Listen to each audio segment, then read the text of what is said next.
Ladies and gentlemen, you have been summoned as prospective jurors in the lawsuit now before us.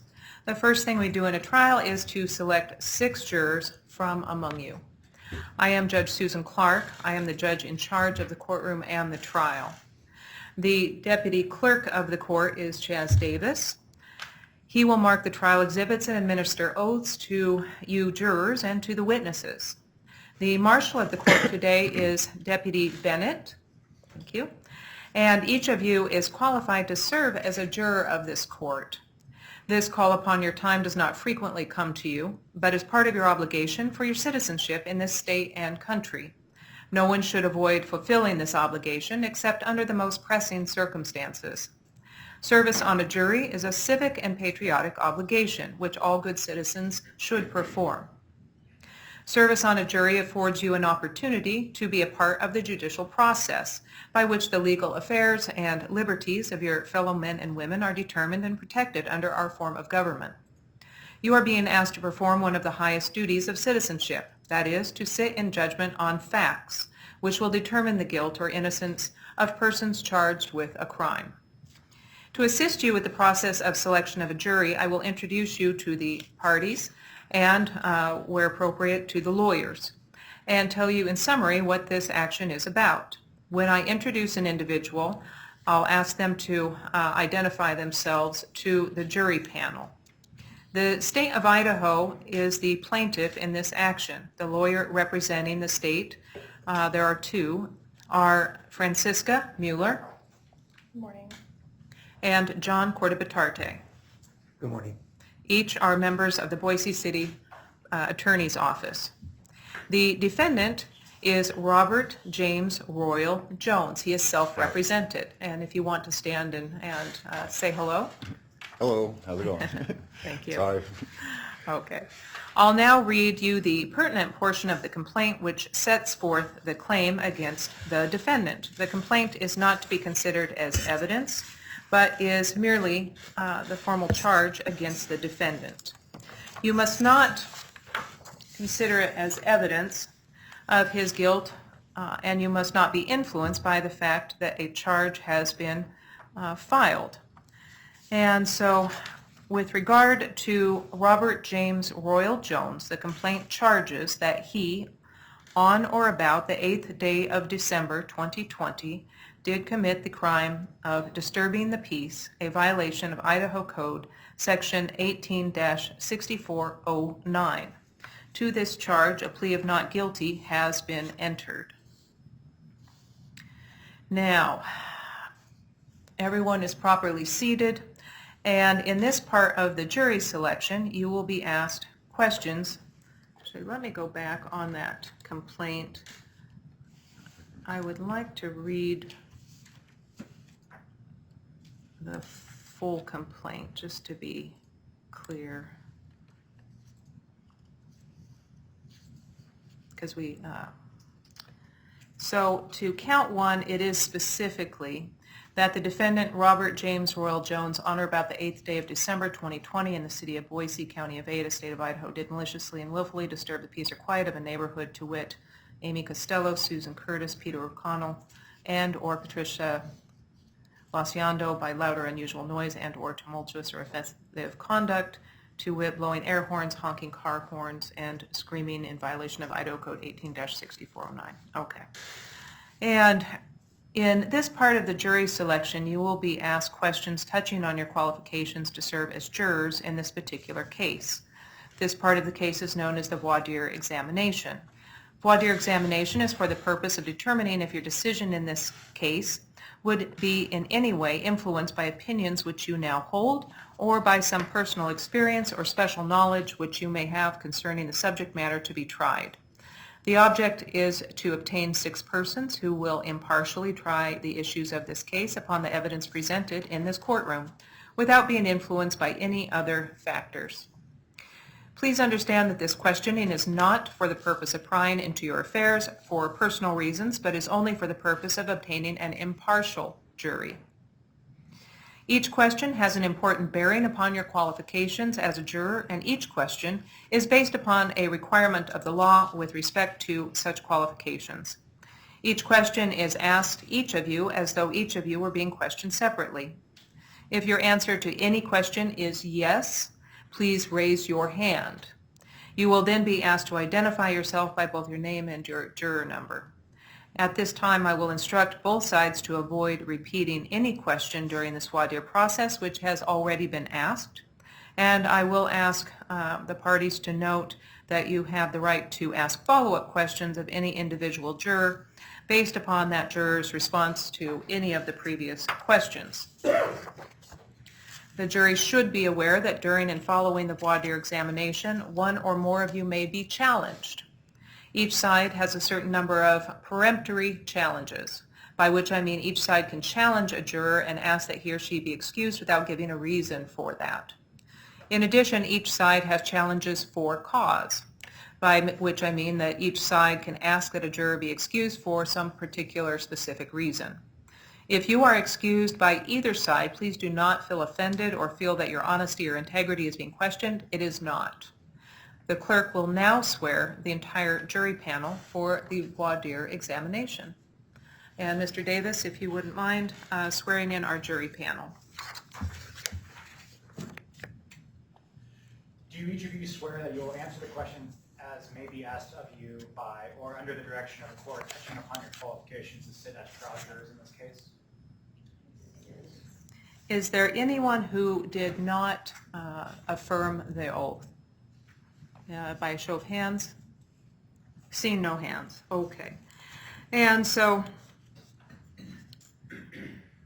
during the course of this trial, including the jury selection process, you are instructed that you are not going to discuss the case among yourselves or with anyone else, nor form an opinion as to the merits of the case until after the case has been submitted for your determination. Now, I'll begin the court's portion of the voir dire process, after which the attorneys for the state and the defense will have an opportunity to make their own voir dire inquiries. Those of you who are not called should pay attention to the questions I ask. You may be called upon later to answer those same questions. So, first off, with regard to the juror questionnaires, are the answers given by each of you in the juror information forms still true and accurate? If there are any changes, please raise your hand. Seeing no hands. Now, second, to the topic of COVID. I believe that each of you answered questions about your willingness to serve on a jury in light of the COVID-19 pandemic. Is there anyone that now that they are in a room with a number of other individuals would not feel comfortable serving on a jury or think they could not give their undivided attention to the case based on any concerns related to COVID-19? And if you do have concerns, raise your hand. Seeing no hands. Now, no masks are required, and if you are inclined to wear one, you are certainly welcome to as well. Let's talk about your time commitment. If you are required to serve as a juror on this case for a period of approximately 1 day, that may not end at 5 o'clock. Would that service create a serious hardship on you or your family or your business or profession or occupation so as to prevent you from rendering service as a fair and impartial juror in this case? So if this goes beyond 5 o'clock, is there anyone who cannot give the full attention to the case? If so, raise your hand. Seeing no hands. Now, with regard to your knowledge of the case, if any, you have heard a summary of the charge made in the complaint against the defendant and other than what I've told you. Do any of you know anything about this case, either through your own personal knowledge, discussion with anyone else, radio, television, newspaper, whatever source? Number 4. And so let me just generally ask, what source of information do you have? Well, I work in the building, so I heard conversations after. Okay, and what building are you talking about? This building. You work in this building. Okay. And do you have a state of mind with reference to the charges against this defendant which would in any way prevent you from acting impartially in this trial? And do you feel that you could eliminate and disregard anything you have heard or read, or I don't know how you received the information, but in this case, and render an impartial verdict based solely on your evidence, the evidence that would be presented here in this courtroom? Okay. And so anyone else?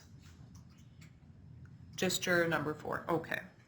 Now let's talk about the subject matter of the case. Would the subject matter of this case, disturbing the peace, make it impossible or difficult for you to fairly and objectively evaluate the evidence in this case and render a fair and impartial verdict? If so, please raise your hand. Seeing no hands. And let me talk about relation to or acquaintance with the defendant. Are any of you related by blood or marriage to the defendant, or do you know him from any business or social relationship? If so, please raise your placard. I see no hands. And other legal relationships with, say, with the attorneys. Do any of you have a professional or social relationship with either Mr. Cortavitarte or Ms. Mueller? Number 23 has raised his placard, and sir, which individual do you have some relationship with? Mr. Cortavitarte. And what is the nature of that relationship? He played football for me when I was coaching football. Okay. And so would your knowledge prevent you from acting with impartiality in this case?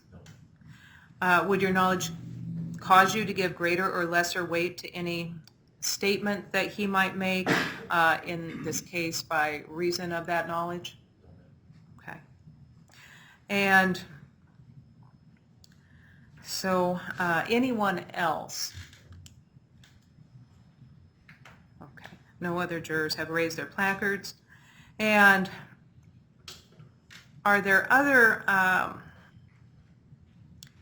let me ask about litigation. Are any of you in a party in a civil action against Mr. Jones? Okay. Are any of you in a civil action against either of the attorneys here, Mr. Cortavitarte or Ms. Mueller? And I've seen no hands raised to either question. Have any of you ever brought a criminal complaint against Mr. Jones or been accused by the prosecutors in a criminal prosecution? And if so, please raise your placard. Okay, seeing no hands. And then do any of you have an attorney-client relationship with the attorneys here? Seeing no hands. Are any of you related by blood or marriage to either of the lawyers or Mr. Jones? Seeing no hands. And now I'm going to ask you to look around at each of your fellow jurors.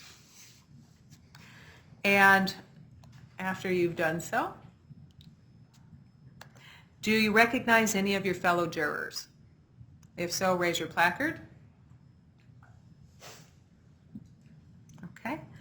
And seeing no hands raised. That's unusual, so I guess the town's getting bigger. How about prior jury experience? Have any of you ever sat on a jury before? If so, raise your placard. Number 11 and number 6. And so let's start number 6. You've been on a jury. Was it? I have not. Oh, you have not. Okay. Number 11, you have sat on a jury? Correct. Was it civil or criminal? Civil. And did anything happen in that case that would affect your ability to be impartial as a juror in this case? And did you reach some sort of verdict in that matter? Yes. And, okay, so, and that was a civil matter. Do you remember? I did one civil and one criminal. So. Oh, okay, well, let's talk about that. So, you reached a verdict in both? Yes. And again, I'll ask, anything happened during those trials that would cause you to have trouble being fair and impartial in this case? Okay. And what was the nature of the civil matter? Do you remember? Personal injury. Personal injury. Okay. And what was the nature of the criminal matter? It was frequently a place where drugs were at. Okay. So not nothing like today. Okay. And so let me then move on. Was there anyone else before I move on? Anyone else who's been a juror? See no other hands. Let's talk about, have any of you ever formed or expressed an unqualified opinion that the defendant, Robert James Royal Jones, is guilty or not guilty of the offense charged? If so, please raise your placard. Seeing no hands. Do any of you have any bias or prejudice against or for the defendant? And again, seeing no hands. Now, I'm going to read the list of witnesses, and I'll ask if you know any of them in any capacity. So let's start here. I think some of them are overlapping, but we'll try and make it uniform. So, Amy Bolt Costello. Does anyone know that person? If so, raise your placard. Seeing no hands. Diana Marie Lasciando. Seeing no hands. Is it Patricia or Patricia? Patricia. Your Honor. Thank you. Patricia Ann Lasciando. Seeing no hands. Peter Kevin O'Connell. Seeing no hands. Sherry Lecton. Seeing no hands.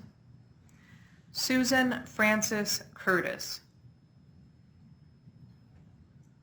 Seeing no hands. William Lecton. And no response. Henry Turcotte. Seeing no hands. Julian Turcotte. And again, no hands. Corporal Dan J. Lister. No hands. Officer Brian Bjornson. And no hands. Okay. Now, let me go through the other list. As I said, some of these may be the same. And I'm going to skip those that are. And so, go back and get that open. David Michael Pettinger. Seeing no hands. Nancy Jo Erskine. Erkson. No hands. Ronald L. Erkson, Jr. No hands.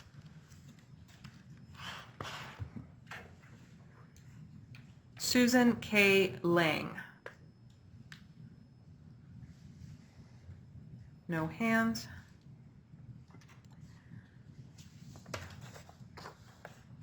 Corporal Matt T. Walker. No hands. Corporal Chris J. Young. No hands. Detective Todd M. Bilbo. No hands. Dispatcher Jonathan E. Bennett. No hands. Lieutenant Mike A. Hill. No hands. Sergeant William D. Reimers. No hands. Mario Perea. And no hands. And Mr. Jones, you have one witness identified as Shania with no last name. That's why. Were you calling a person named Shania or Shania? Okay, very good. So, so that concludes our list of witnesses, and it doesn't sound like any of those folks were known. And so let's move on.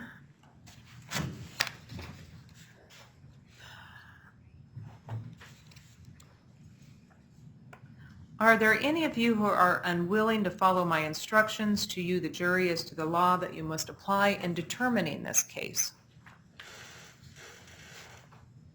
No hands?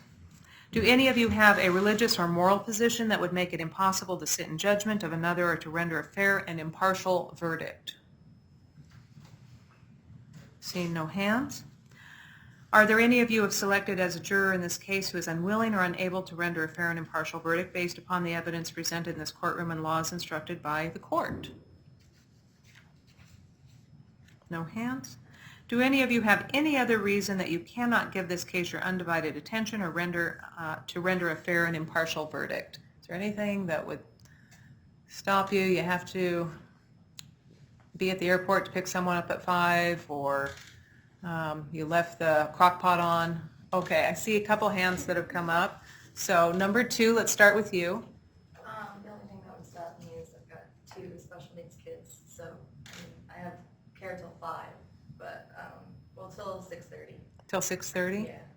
And if the case went longer than that, what would happen? I live right next door, but I still don't have care, so I got it till 6:30 for today. Okay. And so if the case went longer, then that would interfere with your ability to give your full attention to the matter? Yes. Okay. Let me ask then, is there any objection to excusing this witness? Do we think we're going to go that long? We're kind of late in the day already. The state anticipates that we'll go past 5 p.m., so no objection to excusing her. Mr. Jones? I have no objection. Okay. Take care of kids. Thank you, ma'am. And so you may be excused. Please do check in with our Juror Commission office, and thank you for your time here today. Now, I saw another hand, number 18. I'm supposed to pick up my sister to the airport this afternoon, but if I can't make it, she just gets the bird. Okay. And so there's other things that can, so she's not going to just be sitting there at the airport. Okay. And so would that interfere with your ability to give your full attention to the matter? No? Okay. Thank you. And was there anyone else who left the crock pot on or anything? Number 21? I did not leave the crock pot on, but my son does have football game at 6, but it's totally fine if I miss it. Okay. And so he'll still get to his football game? Okay. And so it won't interfere with your ability to give your full attention to the case? Was that a no? No, it will not. Okay, thank you. We're recording, so I appreciate that. Anyone else? Okay, and so thank you for that.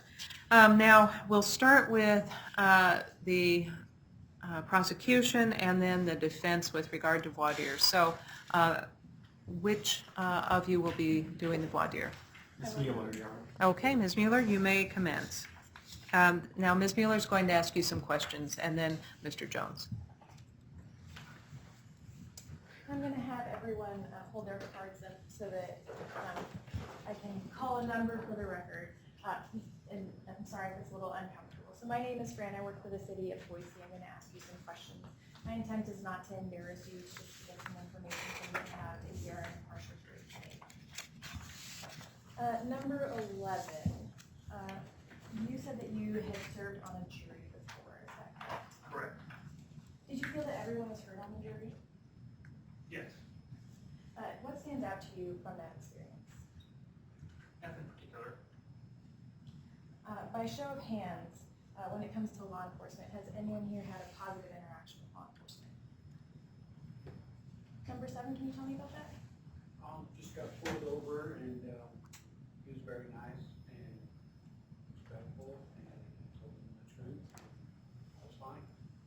Number 5, did I see your hand up as well? This last weekend, the police officer stopped to play basketball with my son out in front of our friend's house. And I know there's a bunch of hands that were raised. number 19? My grandfather served in the Sacramento police force, and then my cousins in the, which was the 80 County Sheriff. You said for the 80 County Sheriff? The sheriff, like the jail, he works in that, so, yeah, there are good family members. Okay. Can I see a show of hands again? There's quite a few of you. Number 14. Similar story, got pulled over, and got let off with a warning, and, the police officer was very understanding and kind. And number 4. As I mentioned earlier, I work in this building, it's law enforcement, they're just all very nice. And I know some of you in the back raised your hand. I'm going to focus more on the first 2 rows. It's not anything against you, it's just the likelihood of them being on the jury panel. Who's had a negative interaction with law enforcement? Number 6? Well, I have, negative is, it's been a while, long time ago. I got pulled over for, they said that I was, not completely stopped at the 4-stop sign, but I was stopped. They said I was not completely, so I went kind of like slid, they said, kind of like not totally stopped. They gave me a ticket for that. Okay. Does that affect your attitude towards law enforcement? No, because I have a positive law enforcement too in the past too. It just depends on which law enforcement officers, you know, so one negative and one positive. Okay. Maybe it depends on who the officer is. Yeah. Alright, so I'm going to talk to you about pro se defendant. Obviously, Mr. Jones is representing himself. Who here watches courtroom TV dramas? Law and Order, anything like that? No one? Alright. Has anyone seen lawyers on TV? Alright. Number 3, would you say they follow certain rules in the courtroom? Yes. Right. Do you think that those rules are applicable in our courtroom? I'm not entirely sure what coincides with actual law, but yes. So there are rules that we have to follow in the courtroom. I'm held to a certain set of rules today. Mr. Jones is going to be held to that same set of rules. Does anyone think that's unfair? Does anyone believe that's fair? Does anyone not have an opinion about it?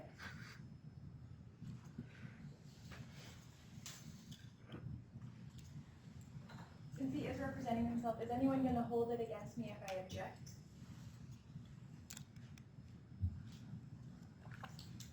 Does anyone have one way of leaning where they feel maybe worse or better for Mr. Jones because he's representing himself?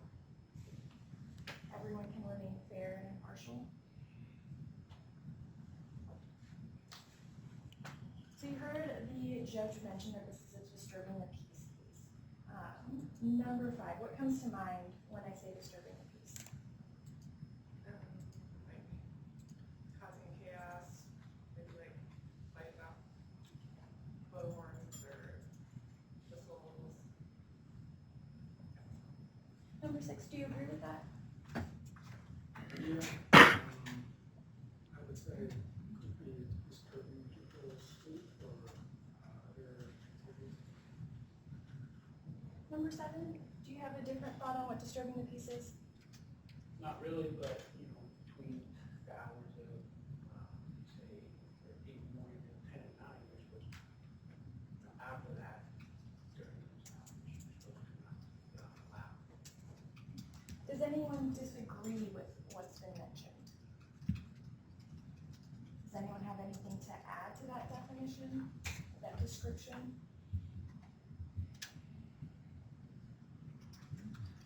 Number 10, what kind of evidence would you like to see on a disturbing, or would you like to see on a disturbing the peace case? Proof of the time and what was going on during the incident. Can you elaborate a little bit on?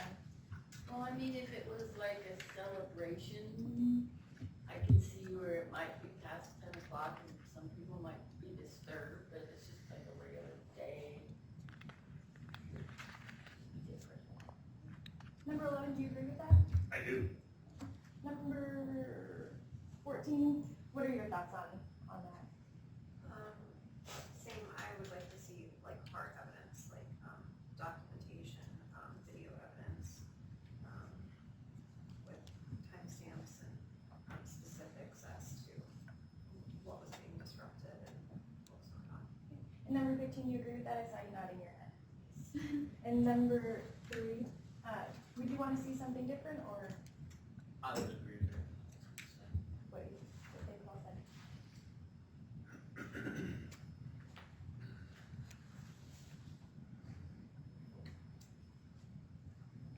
When you hear the word home, what comes to mind, number 5? House where people live. Does anything else come to mind when you think of your home? Personal property.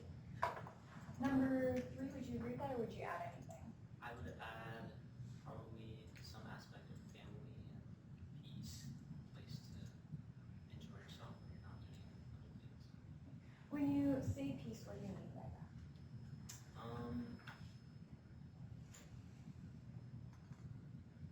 Where you can focus on your company with each other and enjoy your personal activities.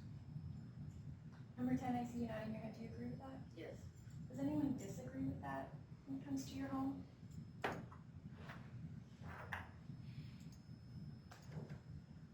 Number 6, if I asked you, is your home a place where you, to feel safe, would you agree or disagree with that? Agree. Number 7, would you agree with or disagree with that statement? I would agree, unless the FBI is looking for you. Does anyone disagree that your home is not a place to feel safe?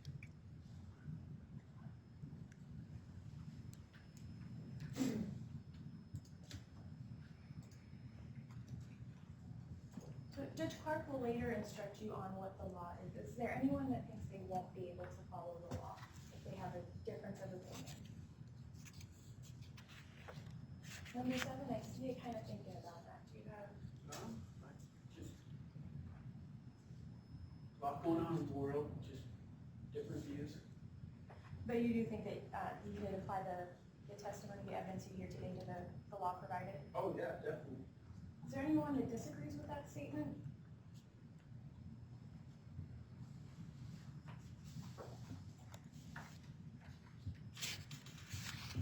Does anyone here hate attorneys? No? I have to ask. You might be stuck with me for a while. Is there anyone that wants to be here? No? A couple people, maybe? Is there anyone that really doesn't want to be here? A couple of you? All right. Who's ready for the weekend? Everyone? I hope everyone has fun plans. That's all I have for you this morning. Thank you. Okay, and now, this is Mr. Jones's opportunity to voir dire the panel. And so, Mr. Jones, you again have about 20 minutes or less. Hello, my name is Robert. I'm the defendant in this case.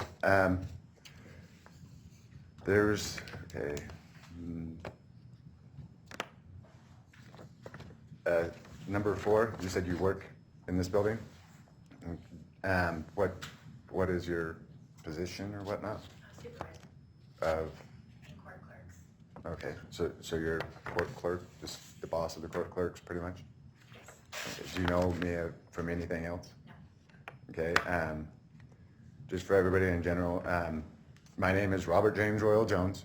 I go by Robert Jones, but on social media I'm also known as that Robert Jones or the CPS guy. Does anybody recognize, because I don't always meet people that I help, does anybody know me by that? Okay, has anybody heard that saying, a man who represents himself has an idiot for a client? Okay, well, it's an old saying, maybe some of the younger people don't get it. Does anybody think that would, I don't have lawyer training, I do research this stuff, and would anybody hold it against me if, say, I'm going to try to follow the rules to the best of my ability, but this stuff is complicated. If I was to fumble some through it, maybe not understand the legal jargon or speak in the legal jargon, does anybody see that as a problem to acquitting me in this case? I'm not in a suit. I'm just in jeans and my pants are a lot dirtier than I thought they were before I left. Does anybody, based on my appearance, believe that they would have some kind of bias against me for whatever reason? Long hair, dirty pants, ugly shoes, anything like that? No, but you have a question, is that okay? I think. It is not. Oh, okay. Okay. Sorry. And I noticed juror number 7. I noticed that you have a HCHD, the highway district, right? Do you work for them? Yes, How long have you worked there? 41 years. All right. Okay. Does anybody, they say that we should concentrate from 1 to 10. Is there anybody who wants me to let them go so they can go home? Not be on it? I'm willing. I want to keep anybody here past their will. All right, I know there's more questions I should be asking, but I can't think of them right now. I hope, okay, one more. I'm kind of a chain smoker, and I'm ADD and dyslexic. So I may get nervous at times and kind of fumble stuff up. In doing that, could anybody see a point where maybe, this guy's just an idiot because he can't put 2 words together sometimes? That would impede you from acquitting me in any way? Or finding me guilty, I guess, too. Okay, I think that's it. Okay, thank you. And so now I'll ask, does the state pass the jury for cause? We do, Your Honor. Does the defendant pass the jury for cause? One word that I don't know. Well, this isn't the peremptories, that's different. So we'll still go through the peremptory challenges. Peremptory means for no reason at all, right? Yes. Okay. And so you just get to pick a couple folks that aren't going to be here anymore. But as far as cause, that is if there is some basis where you believe that these folks, this particular individual is not able to be fair and impartial based on something they've said. It didn't sound like it from the questioning, but I'll ask just if you pass them for cause. Well, one I have questionable about is the number. Well, hang on. I'm not going to, you don't want to say that. Okay. So, May we approach? yes, please. Why don't you come on up, sir?